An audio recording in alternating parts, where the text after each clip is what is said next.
Making flute trim using the DEWALT DW621 router and edge guide. Start by installing the bit and edge guide on the router.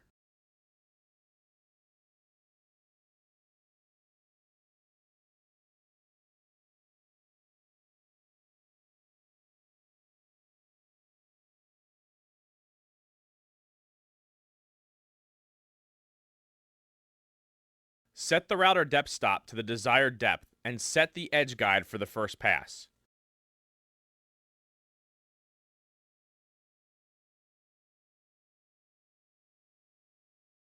Clamp or place the workpiece on a non-slip mat. With stop blocks clamped on each end of the workpiece, make the first routing pass.